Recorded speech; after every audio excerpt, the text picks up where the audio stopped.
Hello, everyone. It is Dr. Jen with Aging Advantage. So, today we are going to be continuing our series that I'm doing for you all on the biopsychosocial aspects to healthcare. And this is really to really help support the caregivers and also, their family members that they're caring for to help them kind of understand better just all the different dynamics that could be going on potentially with their loved one so that they can show up well and for themselves and also for their family member. But one of the things I think too that we often forget about as caregivers is that we need to be able to be in a good place ourselves. We need to be calm, we need to be stable, we need to be supportive, and we need to feel that for ourselves before we can show up that way for somebody else. So, some of the things we're going to talk about too is just, as we're talking through them, I guess, I just want you to just like pause for a second and just check in with yourself, and see how these things are resonating for you, not just also as you're observing and supporting your the loved one or family friend, whatever that you might be caring for. How are you doing with these things yourself, just to make sure you're also in a good place? Because honestly, caring for someone, obviously, as you all know, can be extremely taxing, extremely exhausting for yourself. And oftentimes, we overlook our own mental health and our own physical well-being and all the things. We just keep pushing ourselves as caregivers, and then we get to a place mentally, physically, etc., that we're just drained and we don't have anything left in the tank to give. And so that's where also, like I said, just checking in with yourself, like where are you at with all these things as we're going through some of these scenarios, and just some of this information I think is going to be good. So like I said, we're going to talk about the psychological or the mind aspect. So a lot of times this often, like I said, gets overlooked, but it's just as important. Your own, and the person you're caring for, the mental and emotional health of yourself and that person. So one of the first things as we get started for you to remember is that your mind and your body, they're connected, right? So stress, anxiety, and depression, they don't just stay in your head. They don't just get to all stay up here. It's attached to your body. So they will affect how you, again, like how you show up, how your body functions. They'll affect your sleep, obviously your energy, your mood, and even your physical health. A lot of times we will see stress, anxiety, etc., manifest in the body. In a lot of times, like obviously starting at the top, a lot of times people will think like headache, right? You get a headache, that's common. But then moving its way down, people, you can obviously get like heart stuff, heart issues, get palpitations and things like that. You can also get ulcers in your stomach from high levels of stress. You can also get IBS, or irritable bowel syndrome, and like, GI kind of issues. So, issues with, like diarrhea, constipation, that's kind of the IBS thing, but pain, cramping, all the things that can go on from a bowel standpoint as well, amongst all kinds of other issues that can happen head to toe from stress. But a lot of times those are some of the common ones, especially obviously with like headache being like one of the most prevalent ones that a lot of people, will, like I said, will think about. But when people are under a lot of stress, in constant stress, it gets hard sometimes to just manage everyday life. And one of the things also with stress that people don't realize, besides caregiver stress, like you guys can have as well, is also there's so many other facets to it. So a lot of people are also undergoing a lot of financial stress, traumas. And especially with even some of the, downtown stuff that we've experienced in the last couple years, even like with the tornado stuff, for example, and just that stress of people not having, not literally not having a home to live in, or their home is, disheveled now because it's missing half a roof, it's missing windows, it's missing, shingles, siding, all the things, no gutters, they blew off, all kinds of stuff, right? So there's all kinds of issues, with that, like your home, also food. Like, what do you have access to? Do you have access to good, healthy, nutritious food? But even like, how are you going to pay your bills? It's like water bills, electric bills, different things like that. And then just your clothing, basic care needs, soap, shampoo, etc. But also as you age, as you all know, sometimes too, you need extra different things. So that might be like walkers or wheelchairs or like grab bars. You might need like a hospital bed that can, go up and down. You might need oxygen.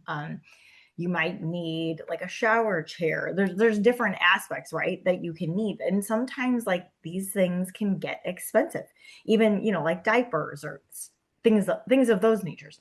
But those things can also get expensive. And so it puts, again, a lot of stress and strain, from the financial standpoint, obviously, but on, the person you're caring for, but also that burden and that load of trying to carry all that can also fall on you as the caregiver. And also, again, depending on if somebody that you're working with and supporting has like Alzheimer's or dementia or something to that nature as well, you also have to help manage their bills. You also have to help navigate doctor's appointments, et cetera, et cetera. So there's a lot of things that, that mentally and physically you're trying to juggle. And just again, just like pausing and giving yourself a little bit of grace as you're trying to manage your own life daily and that other person's life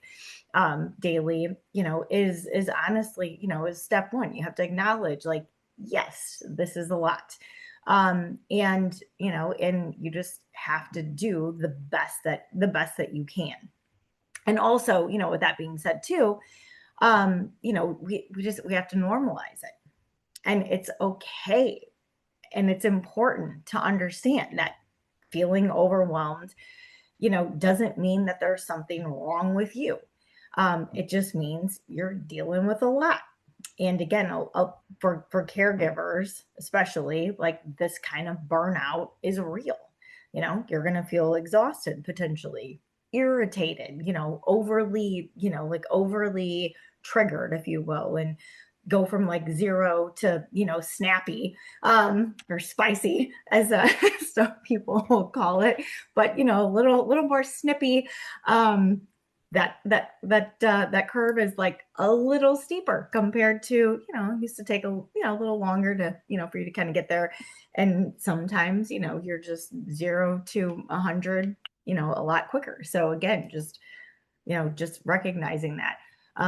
You're also going to, like I said, feel kind of overwhelmed. And one of the other common things too, especially with the caregiver burnout, is you, again, like just really prioritizing the other person you're caring for um, all the time over your own needs and your own time for yourself. Or, a lot of us as caregivers, we also have our own family, like the rest of the family. We might have kids, we might have a partner, a spouse, etc. We might have other people that we are also co-caring for besides just that one person, right? And again, like all of that, you had to put all of that into balance, because you have to still figure out a way to make time for yourself, for things you enjoy, hobbies, making sure you're getting out, getting a walk, making sure you're getting proper watering, proper nutrition, and moving your body physically and doing things that you enjoy and being around people that you enjoy spending time with, etc.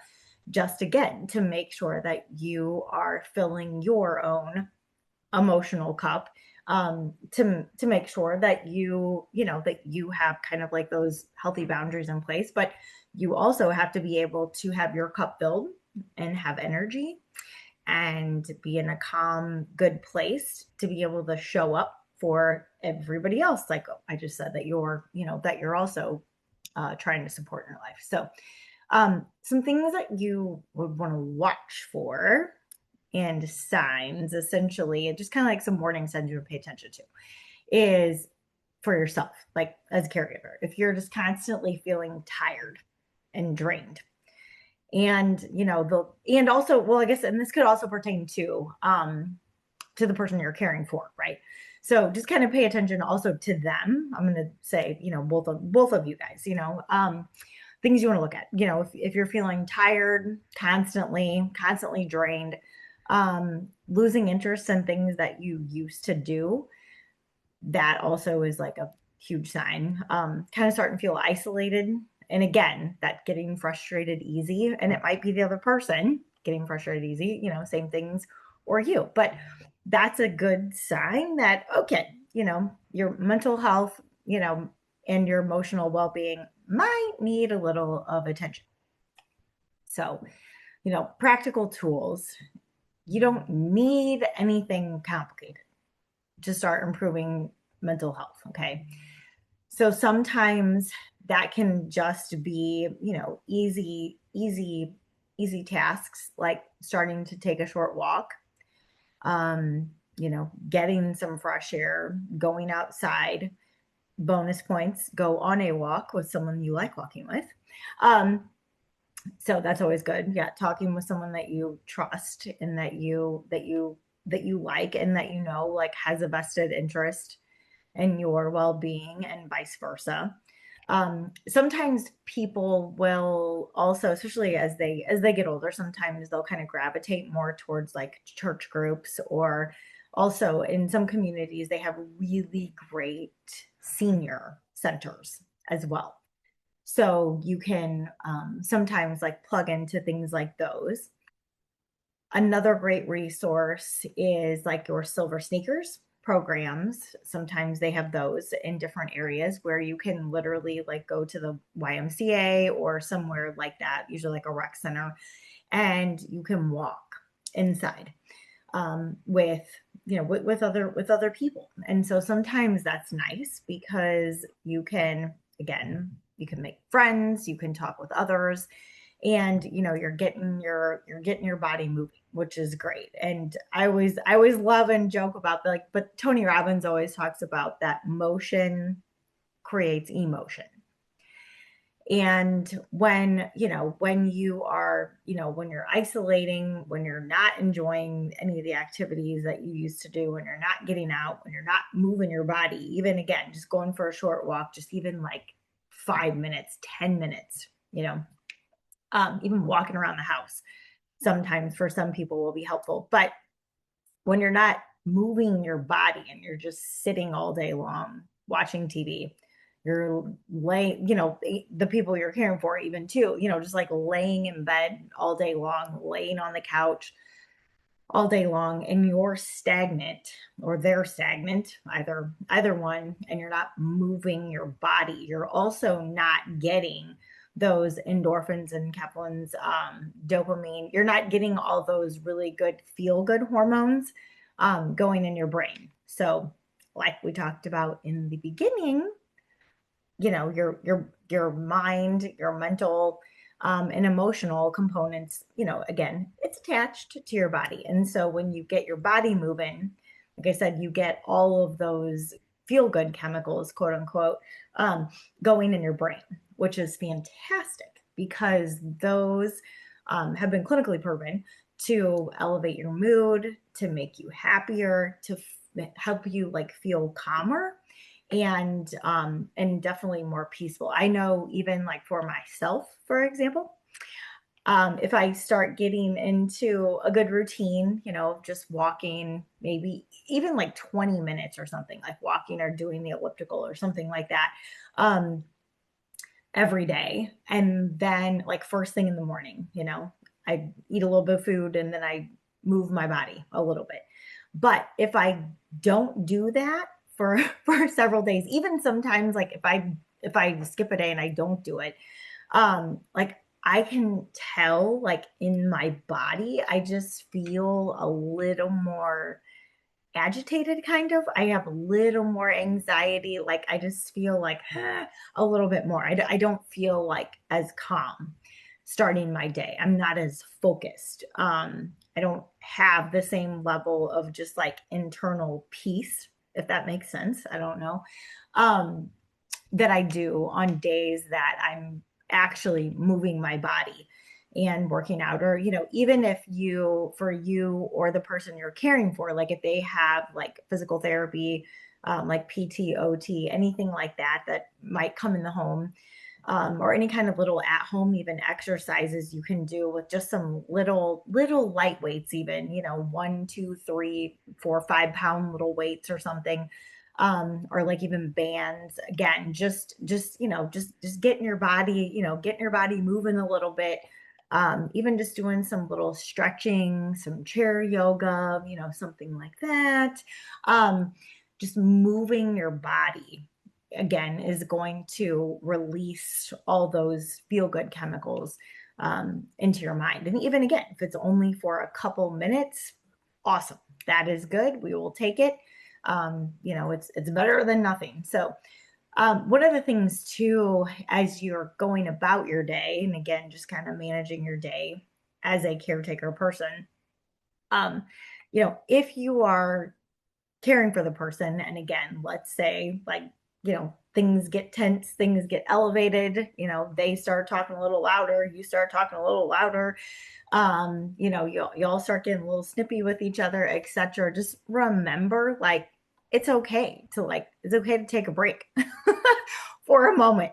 Like, even if it's a small one, even if you just walk in the other room, for a second and just say, like, hey, need to go to the bathroom, and you just go to the bathroom and you just stand in the bathroom. You're not even going to the bathroom, but you're just standing in there, just take some deep breaths.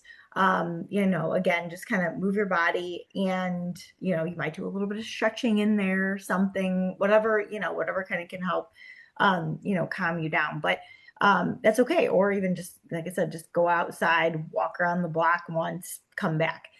But it's okay to like pause and and reset if you need. And obviously, like if you need more support, obviously like therapy and counseling are also really good options as well, obviously. And a lot of times that's often covered through Medicaid, which is great. But there are also really great programs too where you can get support as like a family caregiver. And like I know like our company, we have good resources to be able to like help help with some of those kind of things, which is great.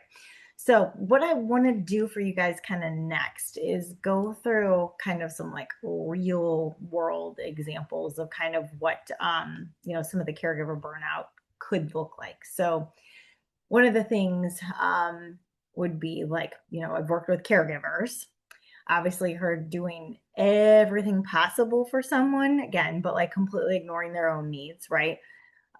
They're exhausted, they're overwhelmed, and they didn't even realize how much it was affecting them until they hit their complete breaking point.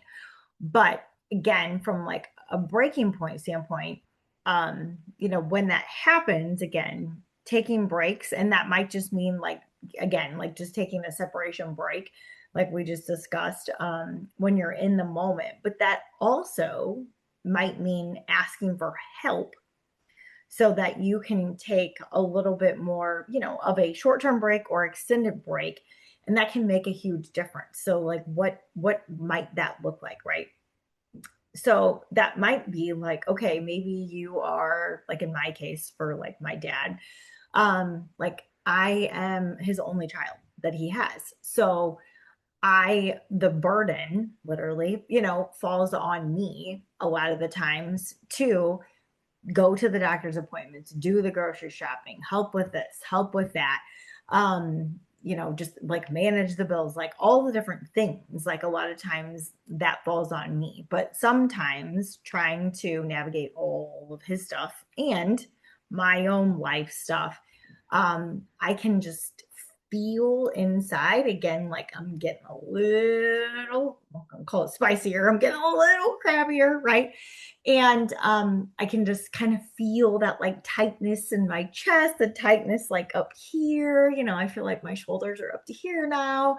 I can just feel it in my body that I'm getting stressed from handling all of it. And that's where I just have to say, like, okay, stop, time out, pause. What resources do I have? Who are resources that I do have around me? So I can say, like, okay, all right, like my stepsister, my dad's brother, my uncle, even though he might live, like an hour or so away or two, like my dad has a couple friends. He doesn't have a lot of friends, but as you know, when people get older, as they age, the friend pool decreases because unfortunately some of their friends pass. And also some of their friends sometimes have to move out of the area so that they're closer to, their own kids or family members that can help take care of them. So sometimes too, that can be really stressful as people like lose some of the people that they've trusted and they're used to having around to help care for them.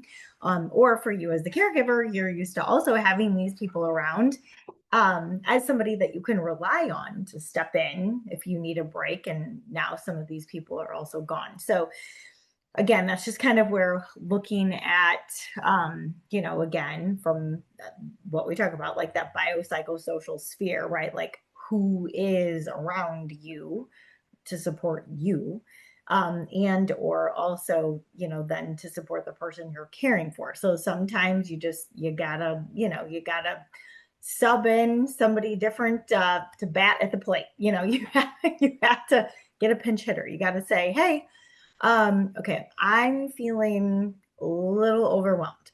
I know I normally come do this every single day, for my mom, my dad, whoever.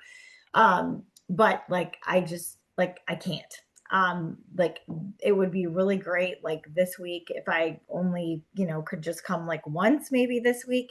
And you kind of have this conversation with yourself and look at your schedule and again check in on your stress level and all the things, and just say like, okay, like I know I normally handle these things like 3 times a week or whatever it is, but you might even just go, okay, you know what, like I just need a break for an entire week, and then reach out to some of those different people and see if you can, like I said, sub in, if you will, other people to kind of fill some of those roles that you were doing.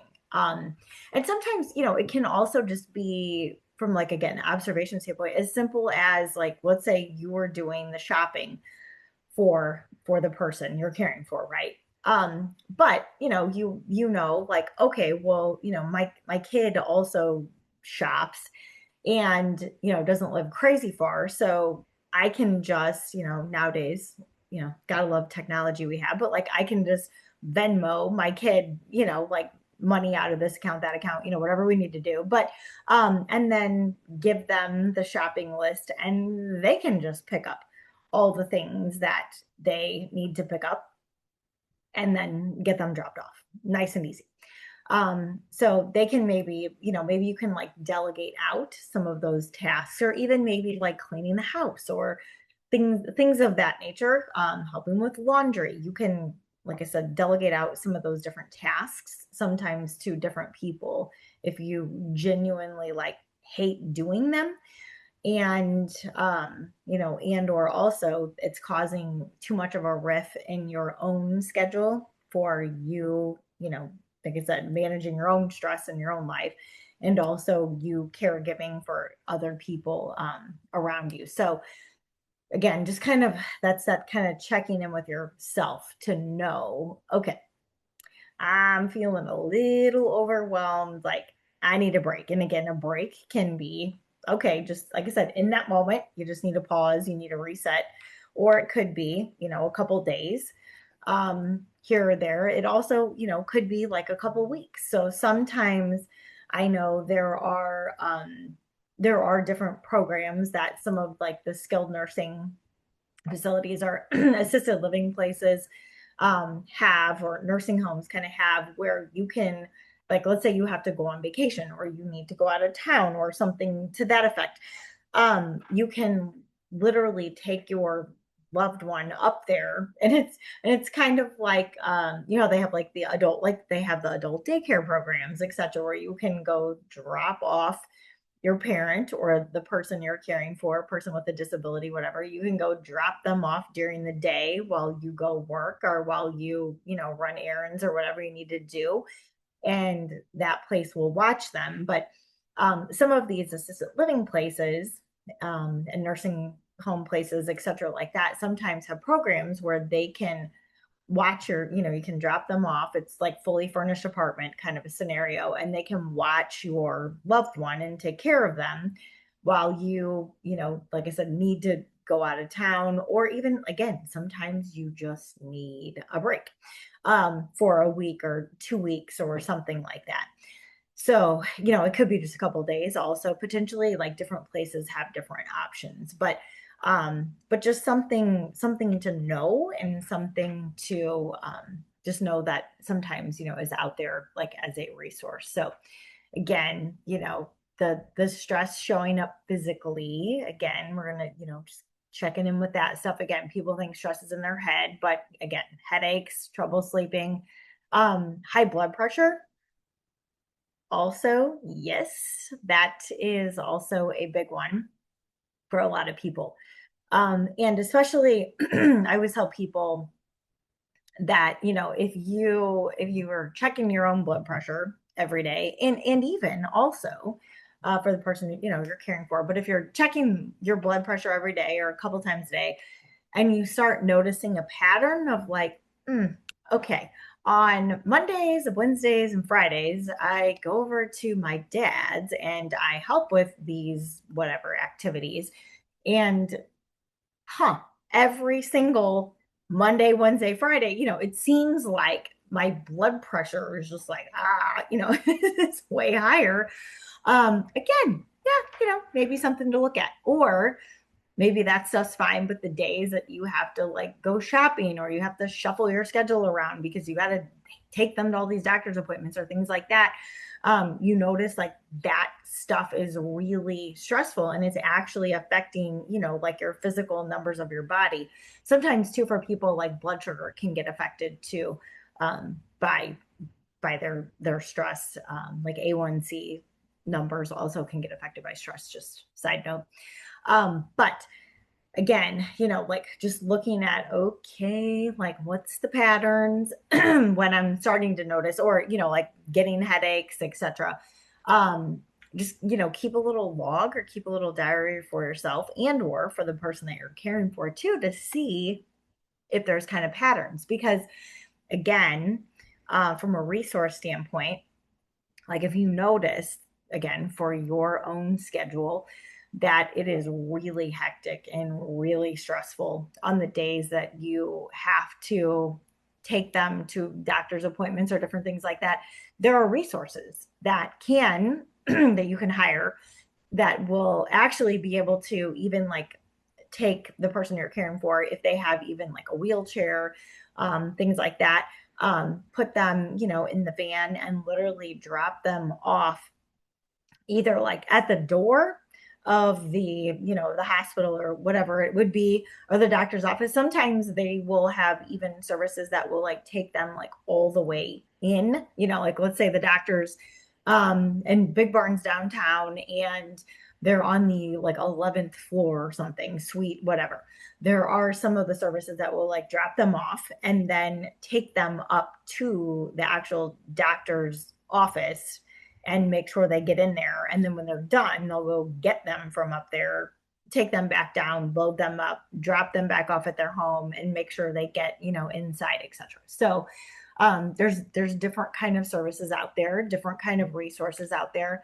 But nevertheless, yeah, they're great resources, because again, you have to just know for yourself, like, where we at, what is, I don't want to say tolerable, but like what is okay with your schedule and what's not okay, that's causing you too much anxiety and stress and all the things, from your standpoint too. Another thing is too, like, and again, this sounds simple, this sounds like, oh, duh, come on, Jen, seriously. But again, talking through stuff helps, and just talking to someone else. Again, that socialization is huge. So, a lot of times as people get older, and then also you as caregiver, like more of your time gets spent supporting these kind of, these people that you're caring for. A lot of times, people will tend to start feeling like kind of alone and isolated until they finally like talk to someone, whether it's like a counselor, a friend.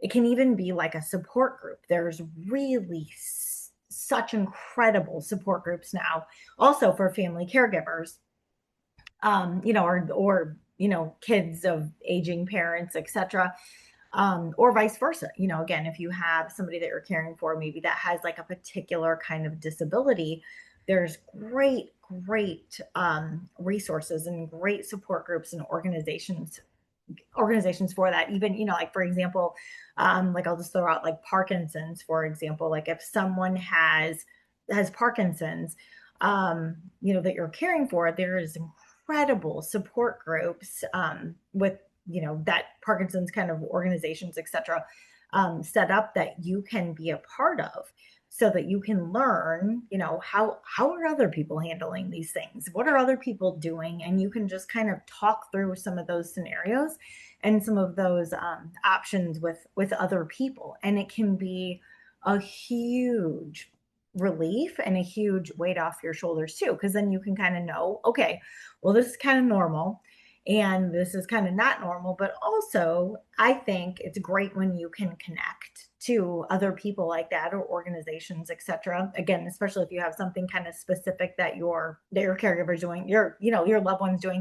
And it could even just be simple as like, diabetes issues or kidney issues, or just whatever it might be. It might be something obviously really complex, but it could also be something that is a little bit, more simpler. But again, there are great resources for these things, and just talking through what, sometimes from like a continuum of care standpoint, what does that look like now versus what is that going to look like in the future, so that you and your loved one also can plan, um, for that, just so that you kind of know, what's coming up. But anyway, that can be a huge relief. So anyway, so basically, like, in closing for you guys, like, taking care of your mental health, it's not an option.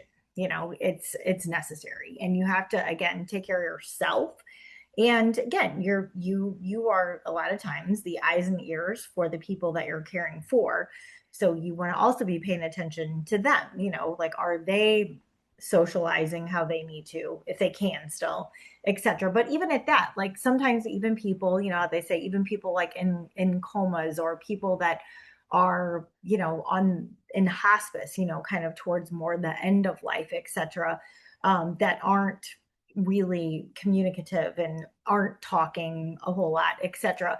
They can still hear. They can still, a lot of times, they can still hear. They can still like feel people's, presences. And so just making sure, that you have people around for yourself, but also for the people you're caring for, is just, it's huge.